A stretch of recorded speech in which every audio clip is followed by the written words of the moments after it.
In 2020, I talked about Teen Wolf, one of my favourite movies from my childhood, which still managed to hold up as a guilty pleasure an entire decade later. And so for the first time ever, I decided to give the sequel a shot. And I very quickly learned why this movie so frequently pops up on lists of worst sequels of all time. Ho ho ho ho! Delightfully devilish, Seymour.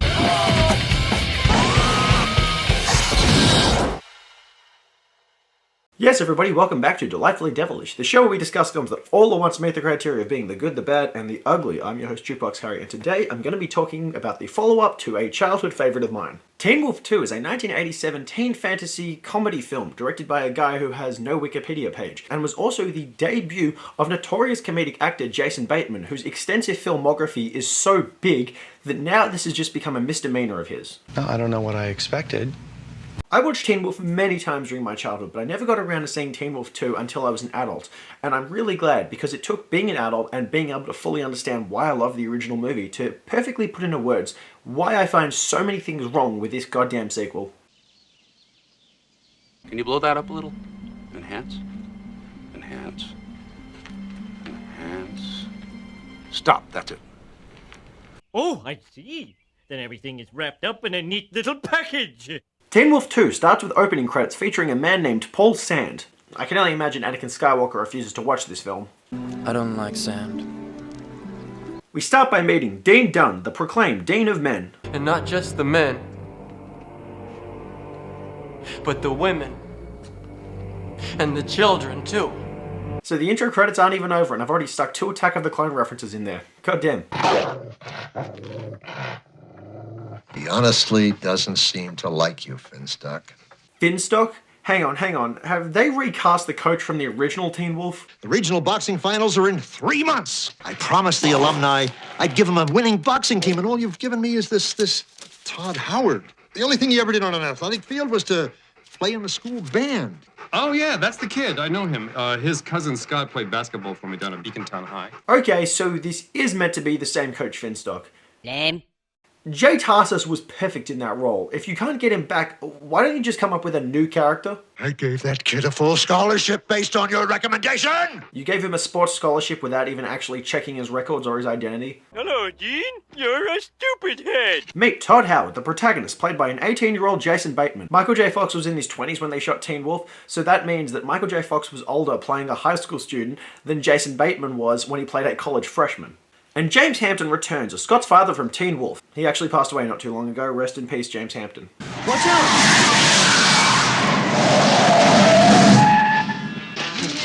Excuse me, I think that this was our space. Are you talking to me? Well, who the fuck else is he meant to be talking to?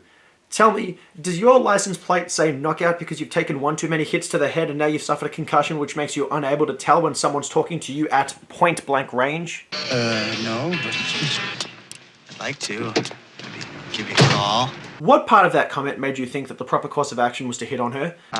My space has got a couple of yellow lines on it. I brought my uncle by to see your space because it was, such a nice one.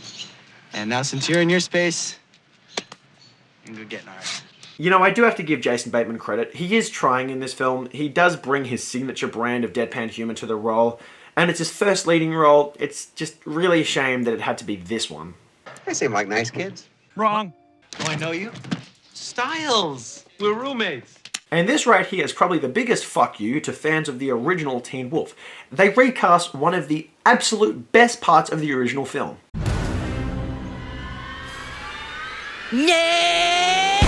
Jerry Levine's performance as the shamelessly charismatic Styles just lit up the screen every time he was on it. With the exception of that one horribly homophobic joke, which in retrospect I really should have been a whole lot more critical of in my original review, Styles was such a likable character who stood out for me when I was watching the film as a child and as an adult. So the fact that they chose to write this character into the sequel without the actor who made him, that is completely beyond me. Jerry Levine was iconic in that role. There is no way that Stuart Fratkin could be anything like him. Without Levine, there is no Styles. Mr. H? Styles. That's not Styles. This film has less Styles than a Louis Vuitton outlet. Hey, we are gonna have a great year. I think so. Yeah, I got them vibes happening. You got nothing, frat boy. You're in shoes that only Jerry Levine should be wearing. And frankly, I really don't understand why, like Coach Bobby Finstock, they didn't just come up with, I don't know, a new character for this film.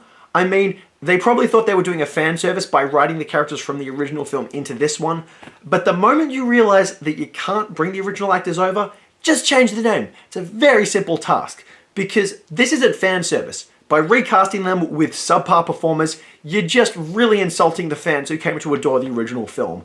I'm one of those fans, and I take this as a huge fucking insult. And I don't blame the actors for this. This is entirely on the writing. What about that sports scholarship they gave you? I mean, the closest you ever came to an athletic field was playing clarinet in the marching band. Heard that one already. Figure since I don't have the family problem, there's nothing really to worry about, Styles, is there? That's not Styles. Stop trying to pretend it's Styles. The actor's name is Stuart Fratkin, hence why I call him Frat Boy. If you need anything, you call me, you hear me? I will. James Hampton's role in the sequel is far too brief. For one of only 2 actors who continued over to the sequel, Hampton still has the loving fatherly charm that made Teen Wolf so touching. I imagine he really must appreciate how the first film touched so many people if he came across for the sequel, but it's really a waste of his talents. I'm done! No mercy! That seemed unnecessary.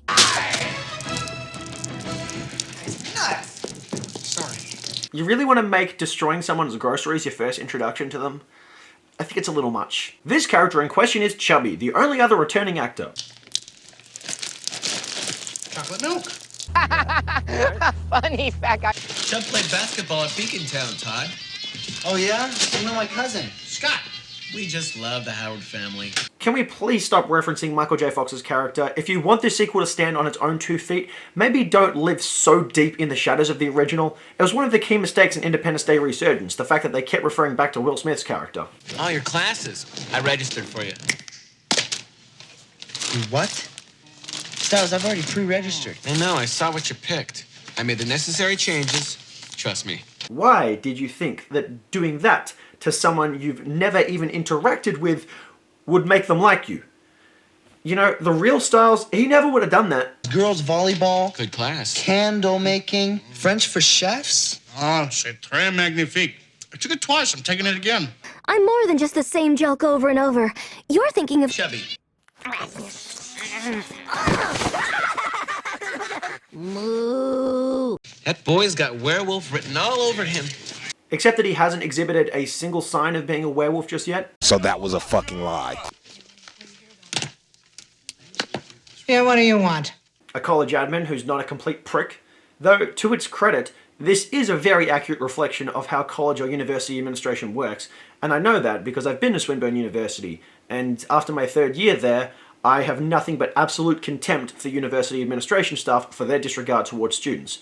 I want to say that I shouldn't be able to believe that a student should be able to change all the classes for another student and get that passed through the administration, but after being to Swinburne, I know how inept administration staff really are. Come on, I haven't got all day. I'd like to change some classes. And this is the first time in the film that Teen Wolf 2 attempts to copy the exact same joke from the original film. When Scott Howard did this, it was him trying to purchase liquor. Give me a keg of beer. But also, we were given a preceding scene of Styles failing to purchase alcohol himself, which led to Scott doing it later. And we had another preceding scene hinting at Scott's wolfish tendencies. When it happens to Todd, it's recycling the same gag, but without a sense of how to structure it into the narrative. So it's not just unfunny, it's downright stupid. Todd goes to class where he meets his love interest. I'm looking for Professor Brooks. She's not in there. Well, I was wondering if you could tell me where she might be. Professor Brooks is both omnivorous and bipedal. I know some of these words. I had this kid once, he had an athletic scholarship just like you. A gifted athlete.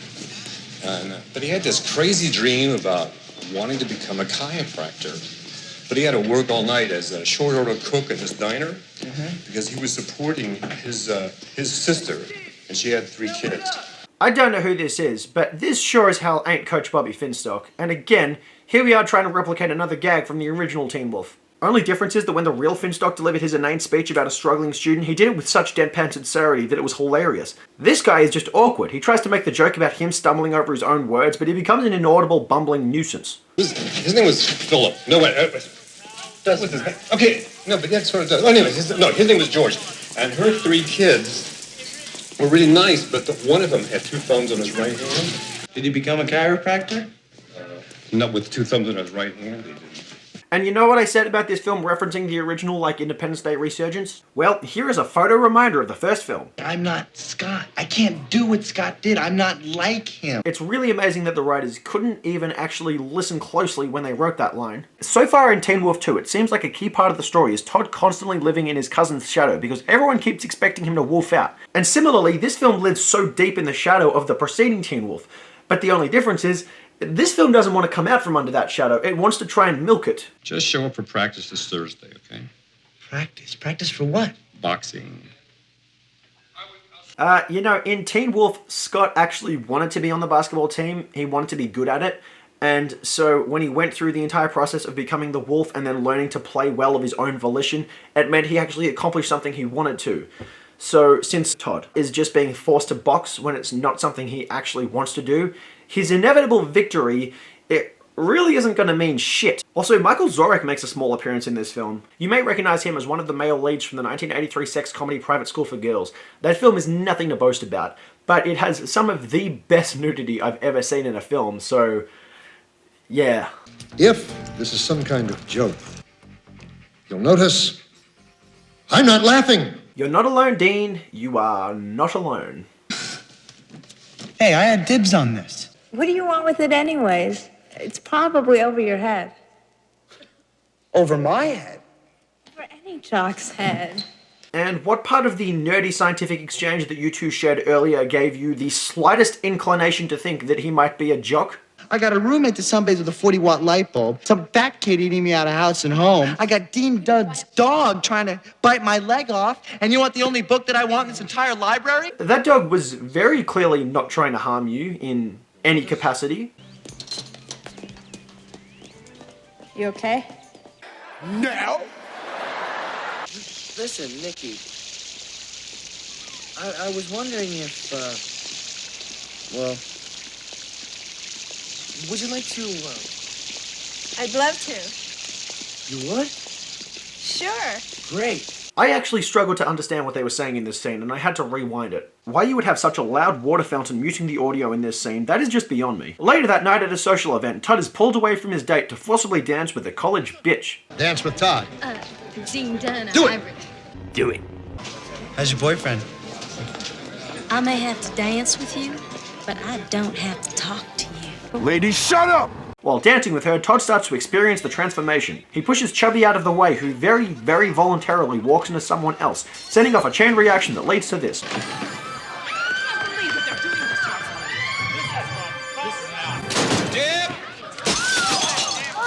You had all the time in the world to avoid that. You could have easily moved out of the way.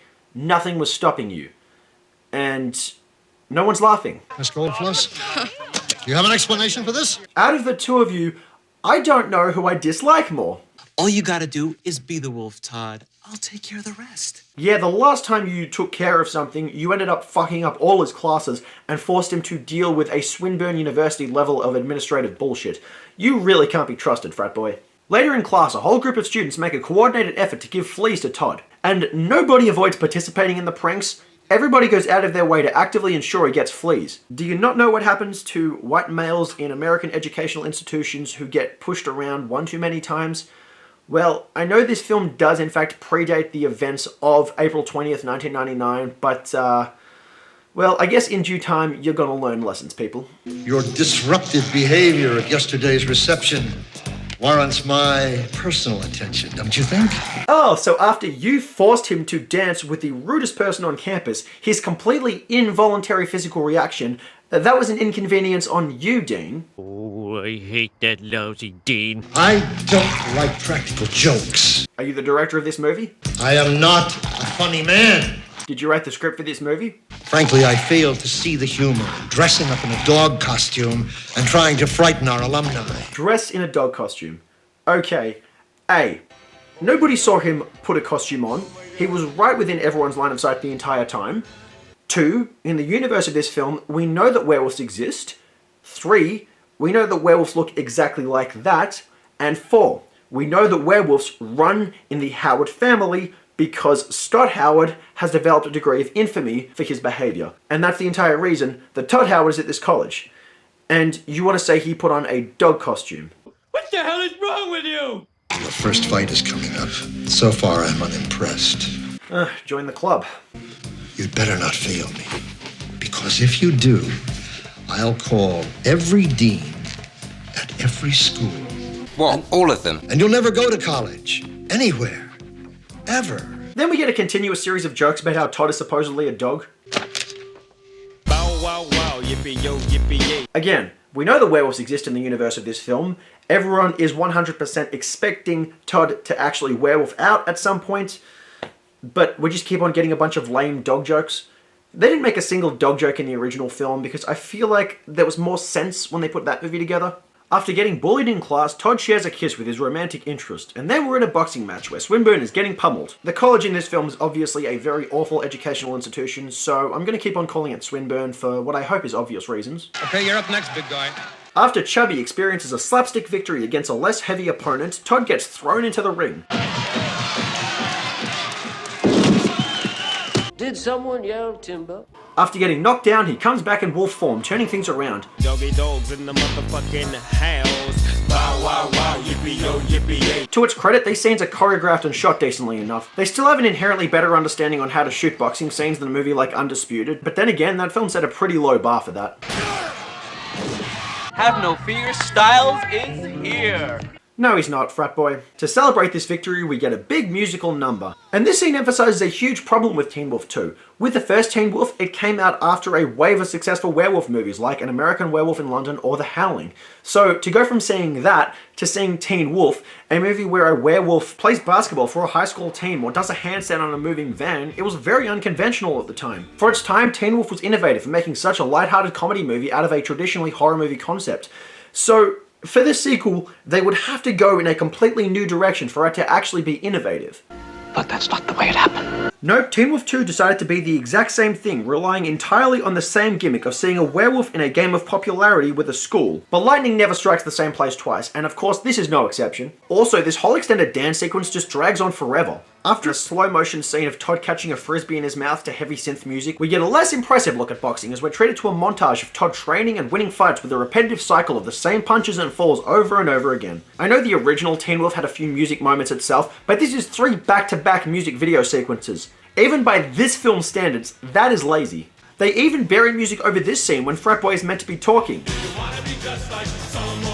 I can't imagine he had much to say or anything funny, but still, how much footage in this movie actually got buried in a furious attempt to edit it into a music video? There has to be quite a bit, because I know there was a gag in the trailer that didn't make the final cut. I don't howl. You don't see any fangs, do ya? But in retrospect, it's fair to see why they cut this gag. Every dog has his day. I get it. Todd also gets an A+ in one of his classes, and it's suggested that this is because the teacher has the hots for him. Nice. Nice. Nice. Nice. Remember guys, statutory rape is always funny if it's female on male. It is fucking hilarious.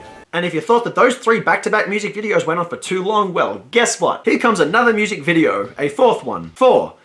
You have got to be kidding me. Suddenly, Todd is driving a very luxurious car through a scene which had the dialogue in it cut out in place of music. I only just got over watching Cobra where they used that exact same technique to furiously cut the film down to a short running time, but to its credit, at least that film made an active presence to try to spread out all its ridiculously 80s music video scenes. In this one, they put them all back to back and lumped them into being the entire second act of the movie. Todd also nudges a cyclist off his bike, and that is plain malicious. I know the wolf is meant to signify a change in Todd's personality, but that was just dickish. When Scott Howard developed a cocky demeanor after becoming the wolf, at least it was sympathetic. Even though a key plot point in the film was how it isolated his friends, it never came across as too unlikable for the audiences. Todd, on the other hand, he's just an asshole, and suddenly he starts riding with the most stuck-up girls in school. Again, I have to revert back to the original film to explain how that joke worked then and how it doesn't work now. Scott Howard gained attention from his crush Pamela when he became the wolf, but he spent the entire film up until this point pursuing her, regardless of whether he was the werewolf or not. With Teen Wolf 2, Todd hasn't shown any real interest in this stuck-up individual, and he's actively had a meaningful romantic entanglement with Nikki. So this plot point hasn't been fleshed out or thought through, it's just been put there to copy the formula of the original. The more things change, the more they stay the same. Teen Wolf 2 just keeps on doing this again and again and again, and it's wrong. It's so wrong. This is so wrong. Hello?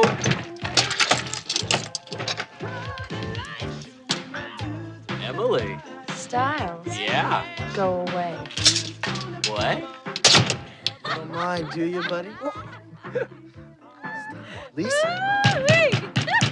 Hey, Todd! You know, she didn't bolt the door shut that time, frat boy. You can just open it by turning the knob. You don't have to knock. Chub?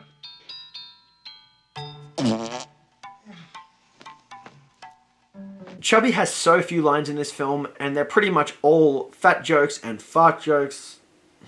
Just come on, people. Frat Boy and Chubby have now become disillusioned with Todd. I've created a monster.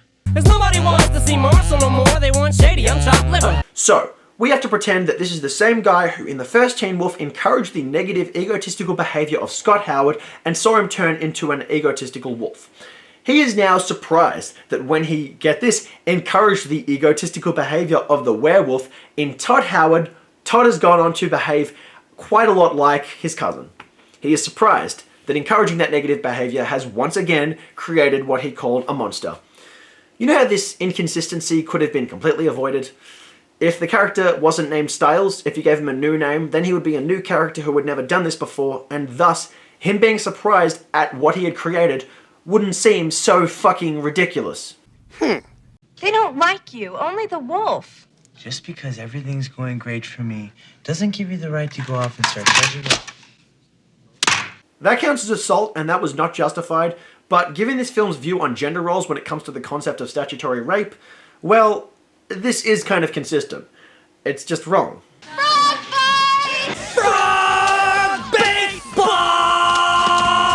While this scene starts out as a harmless college joke, we quickly learn that some of these frogs are alive, so this is just animal abuse. God damn, this film has some pretty awful values. I want to talk to you.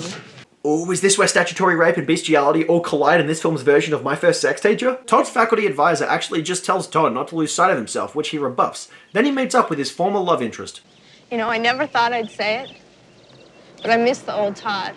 Why would you never think you would say that? You liked that guy. You kissed that guy. While Todd is out on a date with two girls who appear very visibly disinterested in him, the bad guys drop. How can you take him seriously? He's a freshman. Immediately, the girls stop even vaguely pretending to have any interest in him. Did any of the writers realize these guys were meant to be characters?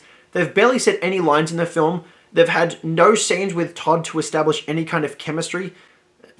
They just basically went with the unlikable female archetypes and gave them below the bare minimal level of screen time. Wow. You know what's funny? Elder abuse? I wanted you to become the wolf more than anybody else. So I guess I'm partly to blame for what you've become. That is funny. About as funny as every other joke in this film. Todd calls in his Uncle Howard to confess that he's lost himself in the wolf. But unlike in the original, where this was a really touching father-son moment for the character Scott, here, James Hampton gives the most generic and routine speech. Well, don't be too tough on yourself. After all, you're only human, too. So? So you made a mistake. You admitted it. It's over. Nothing is over! Nothing! Todd goes and makes up with Nikki, but then realizes that he's missed his exam and he'll have to take a makeup exam the next day. Well, you can take a makeup exam tomorrow at 12 noon. That's the latest I can give it. I have to turn the grades in by the end of the day. I have a fight at 3, see? Well, the test takes 3 hours. You ought to just make it. We get another music montage of the two studying and making out to Send Me an Angel, probably the first good song to appear in this film.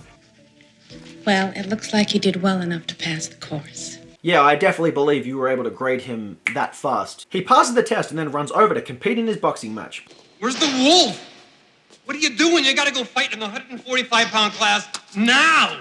Ah, Finstock, don't you remember what happened in the last film? Oh wait, sorry, of course you don't, because you're not Finstock and you weren't in that film. So, let me remind you, Finstock told Scott he had to wolf out. He said no, and then he ultimately proved himself as perfectly capable. But of course, since you're not the real Finstock, I can forgive you for forgetting that. But we should probably give you a different name to avoid this confusion, because it's the Styles situation all over again. All of you going out there and get your brains knocked out. That'll be attractive. I think he just shit himself. I think he just shit himself. As the fight begins, the Dean marches in ready to pressure Todd into wolfing out, but his faculty advisor has other plans. And I want you to lay off. Is this your idea of a threat? No. This is.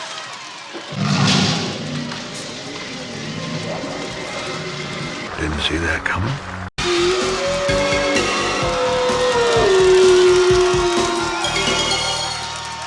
Why is she the only werewolf with a tail? Maybe it's a feminine thing? Either that or they haven't really thought it through. Right. As expected, Todd shows up for the final fight in human form. Initially he struggles, and his enemy also pummels Frat Boy. Assaulting a member of the audience is grounds for an immediate disqualification, but rules just don't apply. Todd continues to get pummeled, so Chubby has to pull him out of the match. That right there is cheating. So even if Todd ends up winning now, it's not going to be an honorable victory, which is really against the core of this film, being that you should win with your own honor. But like I said, rules don't apply. Also, we're sure to get 2 almost identical shots of one of the girls disrobing, and I like lewd imagery as much as the next person, but still, male gaze nonsense. Hard! No retreat! No surrender! Todd continues to get hit, getting punched so many times that it's beyond any believability of him coming back from them. He doesn't even land the occasional lucky hit, he just takes more beating than a racist walrus in Detroit After Dark. Don't any of you spookies have jobs? The hell you say? There is just no feeling of any inspiration from this fight. To make matters worse, even though Todd doesn't wolf out, you can hear the wolf trying to come out of him, which he has to resist. None of the Teen Wolf films ever explain fully what the powers the wolfery has, but it's clear that agility and physical strength is enhanced by the werewolf. So by that logic, the wolf may have actually given an adrenaline rush to Todd in this scene. And if that's the case, then he really didn't win the fight by his own accord. He actually did rely on the powers of the wolf to bring him back. Again, not the honorable victory that this film wants to pretend it's going to be.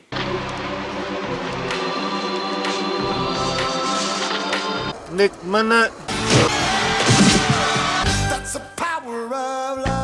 Yeah, so I actually timed this. Todd only fought for 40 seconds after getting his face pummeled the rest of the time, and he miraculously won. The Latin call this Deus Ex Machina. Todd wins, and he embraces Nikki as the girl who showed him literally no affection or chemistry the entire film is suddenly surprised that he didn't choose her. And the film ends like the last one on a victorious freeze frame, but unfortunately there's no guy with his dick out in this one. Is Teen Wolf 2 a good film?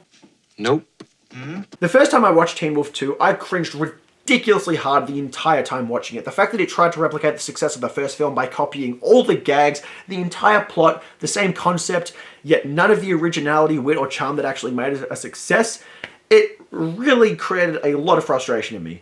Now, watching it the second time, it didn't elicit any kind of hatred in me, but it just became a very blanket look at every conceivable way you do not make a sequel to a good film. Granted, it didn't change the backstory of the characters to make them into aliens who lost some kind of intergalactic war and got sent to Earth as werewolves as punishment, like the single worst film of all time. Yeah, that one. It just stank. Teen Wolf 2 doesn't make a single effort to disguise its most obvious flaw, the fact that it is a carbon copy of the original. Teen Wolf 2 copies the idea of casting a teenage star from a popular contemporary sitcom and trying to tell the same story twice. Every single thing that made Teen Wolf so refreshing and enjoyable is completely absent in the sequel, and I want to break it down to 5 basic things that made the first movie great. The feel-good narrative, the father-son story, the absurd eccentricities of all the characters, the inspirational basketball montage scene with the iconic song, and the performances of Michael J. Fox and Jerry Levine. So let's examine a stark contrast between the two films. 1. The feel-good narrative of the first film has been copied and pasted into the second. Audiences who enjoyed it might have been inspired the first time, but seeing this same exact story all over again without any of the core gimmicks that made it worthy of praise is a surefire way to make a sequel fall flat. 2. There is no father-son story in Teen Wolf 2. Rod Daniel made sure that it was an essential part of the narrative in the first Teen Wolf, but the closest the sequel comes to this is a handful of obligatory and emotionless scenes featuring a woefully underutilized James Hampton. Todd is a college student living away from home, spending little time with any adult supervision. He bounces from interacting with one generic character to another without ever really forming a meaningful connection. They half-ass the relationship he has with a faculty advisor to try and make her a positive adult presence, but in their scenes together, the writers just run on complete autopilot. 3. Nearly every single character in Teen Wolf had a special personality trait, from the campy theatre director to the phenomenally self-indulgent popular girl to Coach Bobby Finstock, who always gave the most irrelevant and unhelpful advice. While they replaced him with someone who didn't know what to do with a role, all the other characters in Teen Wolf 2 are shallow imitations of much better characters from Teen Wolf. The sequel doesn't give any of them a decent script, nor even a remotely decent amount of time to generate any kind of characterization. I mean, the generic popular girl and the final boxing foe have almost no lines in the film, so when Todd fights the guy and turns down the girl, there is no feeling of redemption. 4. There were a few great musical numbers in Teen Wolf, but none of them eclipse the final basketball game where Scott turns everything around through a mix of determination and teamwork. The film's momentum leading up to this scene combined with some nice basketball footage and a killer inspirational 80s song made for a wonderful ending.